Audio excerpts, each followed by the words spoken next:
Taas on lähdetty uuteen reissuun. Tänään oli tarkoitus alun perin lähteä isommalle järvelle täällä Keski-Suomessa uistelemaan, mutta vähän tää tuuli yltyi tänään sen verran kovaksi, että jouduttiin tekemään pikku suunnitelman muutos.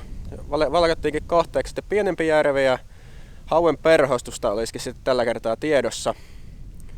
Mä oon nyt tullut paikan päälle ja mä oon tilannut kyydin tonne järvelle ja katsotaan, tuolta se varmaan pitäisi kohta saapua sitten.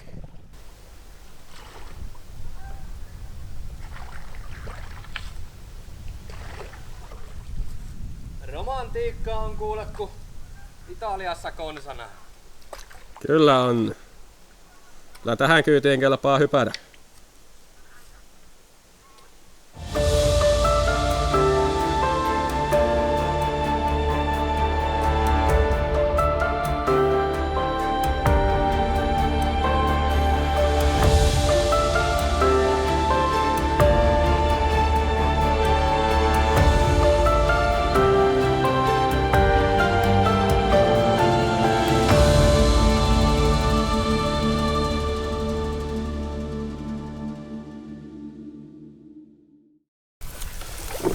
Kuuntelepa luonnon ääniä. Mikä puuttuu? Hyttysen ininen puuttuu. Niin, ja hankaimen ininen. Ota vaseliinispreitä. Hei, toi onkin hyvä idea. Aivan mahtava. Ihan, sitten saavutaan Atti paikoille. Toivottavasti. Täällä lähdetään. On kyllä hyvin kynitty perhoi tässä kohtaa, mutta tämmöiseen Texas koukkuun sidottu, niin periaatteessa, eikä vaan periaatteessakaan, vaan se ei läheskään niin paljon tartu noihin kaikkiin kasveihin sun muuhun, mitä täällä riittää ihan huolella. Niin. Toki perinteisesti ei ehkä ihan yhtä hyvin tartuta kaloja mitä tuommoinen perinteiseen koukkuun sidottu, mutta tämmöisessä tosi rehevässä järvessä on pikkusen mukavampi käyttää, kun ei joka heitolla lumpaikossa tai uistevidässä tai muussa vastaavassa kiinni. Täällä lähdetään seuraavaksi sitten räikeämpään, jos tähän vaaleeseen ei rupea tulee tärppää.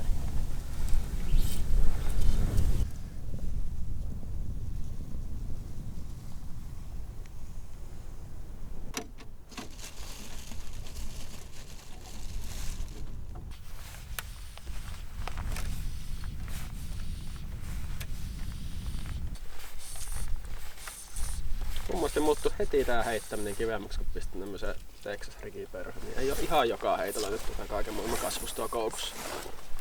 Jännä juttu. Heti tulee vielä semmonen niinku luottavaisempi olo siihen, että voi vaikka kalaakin saada, kun ei oo saman tien ei oo niinku heittopilalla, kun perho tippuu veteen. Täytyis varmaan sitoa lisääkin näitä.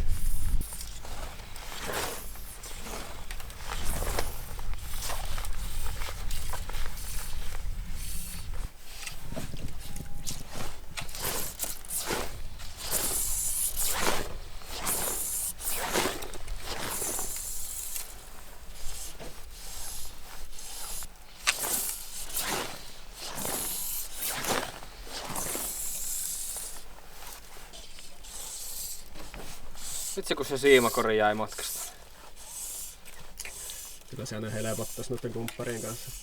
Niin, eikä tarvitsisi tuolla mudassa pyöritellä siimaa veneen pohjaan. Mm.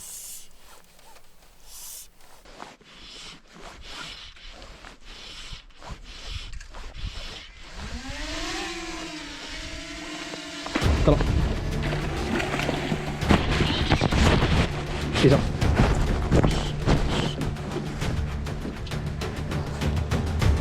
Oho. No niin.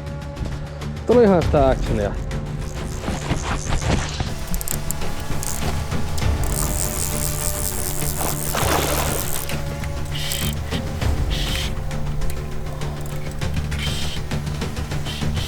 Kyllä pahasti tossa. 60 verran. No niin.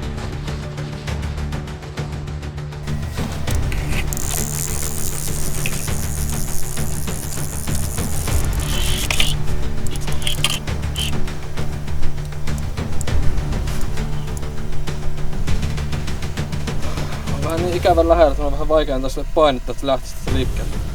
Vähän pitkä toi peruke. Tossa näkyy pyrstö tuolla.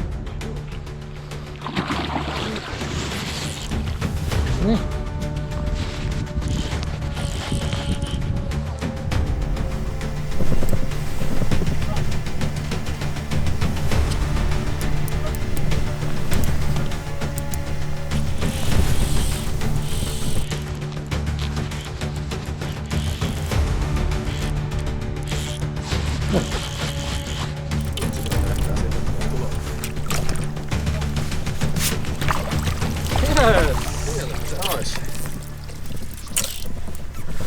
Ai ai. No niin. Tuohon. Hyvä. 90 senttiä. En tiedä saisiko 9,2 jos oikein asettelis, mutta 90 senttiä. 90 senttiä.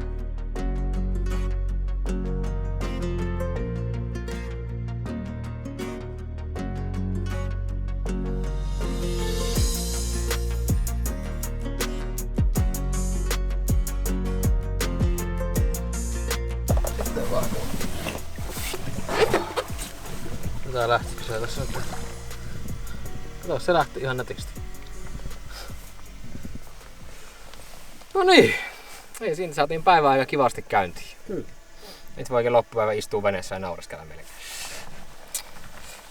Joo, pitää mun pikkusen pätkistää. Oli tosiaan eka kertaa kunnolla vasta uusi vapaapäistestiä. Jonkun ihan lirppihauen sillä oli vaan aiemmin saanut. Ja tein siihen ihan summan mutikassa, heitin perukkeet sun muut. Niin toi fluoroperuke jää selkeästi vähän liian pitkäksi tossa tälleen kun on matala vesi ja muutenkin kun tuossa veneen vieressä ihan pitäisi pinnassa pystyä kalaa laittamaan painetta, niin on aika vaikein, niin pitää sitä pätkästä parikymmentä senttiä pois, niin pystyy painostamaan paremmin haavia sitten ton kalan.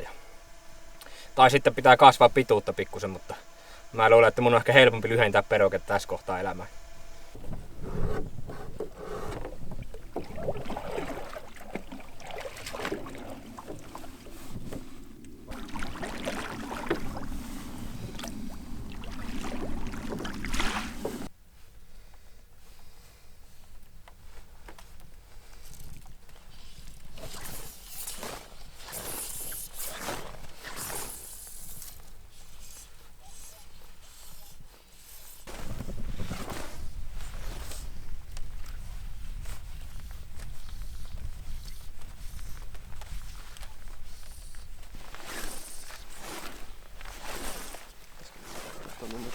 Tuo.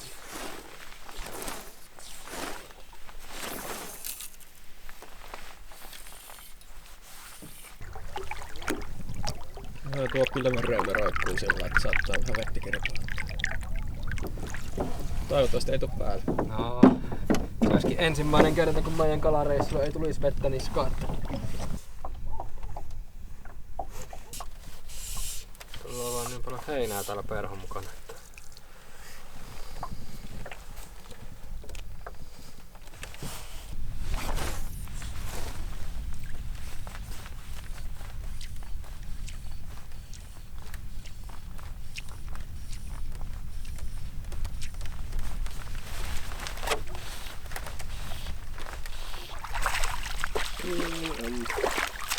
Ja irti.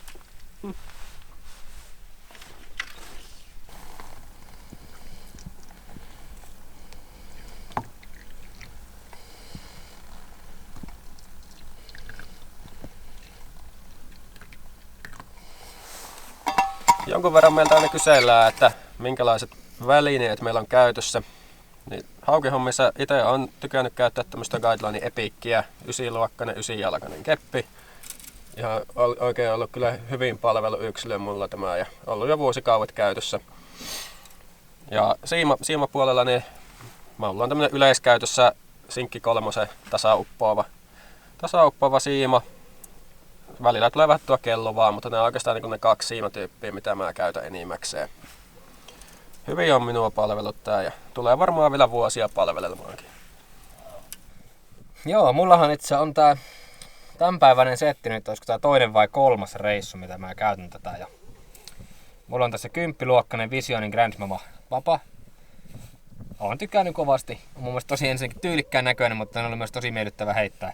Varsinkin kun mä tykkään heittää isoja Dragon Tail-perhoja, niin tuntuu, että saa pikkusen paremmin potkua heittoon kuin mitä sain ysiluokkaisella aikaisemmin. Ja toki varmasti kyllä ysiluokkaisella on tosi hyvä kanssa heittää, mutta itsellä on vielä tekniikkakin vähän hakuisessa kuitenkin, niin tuntuu, että toi 10 on ollut jotenkin oman touhuun vähän mukavampi käyttää. Ja kelana mulla on iso visio, niin herokela. Kerran mikä se isoin koko onkaan, onko se 9/10/11 väliin kelaa. Ja sitten mulla on kanssa visionin toi uudehko Pike Maniac siima. Mä käytän Interi siimaa itse. Ja toinen siima, mitä mä oon sitten syvemmässä kalastuksessa käyttänyt, on sitten onko se Sinkki 7. Ja on ollut ihan tyytyväinen kyllä kokonaisuudessaan tähän komboon. Se voi olla, että jossain kohtaa tekee mieli päivittää tai hankkia jotakin lasikuitukeppiä, millä nammustella tai jotain, mutta tähän mennessä tää on nyt ollut näillä muutamalla reissulla omaan makuun niin tosi hyvä. Sitten kun tullaan taas luottopaikalle. Tää olisi perinteinen paikka, joo. Iso hauen paikka. No joo. Ei vaan on vaan vähän sellainen hit or miss paikka, että monesti on tarjonnut isoja kaloja, mutta monesti on myös vetänyt munat pataan tästä. Mä uskon, että tässä on sitä isoa kalaa kyllä paikalla, mutta jos ne ei ole aktiivisia, niin sitten ne ei ole aktiivisia vaan. Että harvemmin tulee niitä pikkukaloja. Pikkuhaukia on tästä. Toivotaan, että nytkin siinä joku olisi kotona. Aikaisemmin kun tästä tultiin yli ja heiteltiin paikat, niin ei ollut mitään elämää. Jospa nyt olisi aktivoitunut kalat.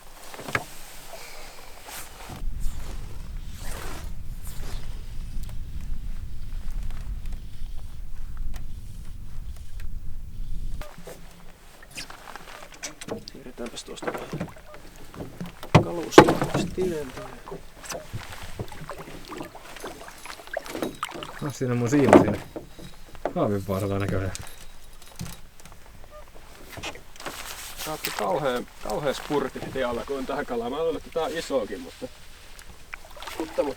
sit se väsääti. Se oli yhden spurtin kala. Se tarvitsisi jotkut pihit siihen kyllä. Taitaa olla ihan kivasti tästä reunasta vaan kiinni.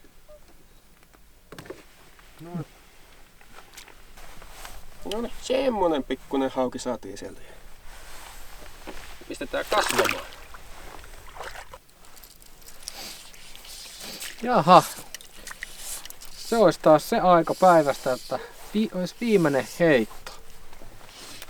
Pitää ruveta lähtemään kotia kohti.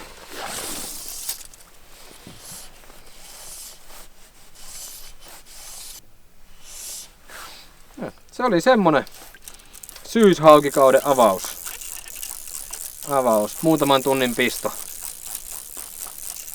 Ihan siis kiva. Mikäs tässä?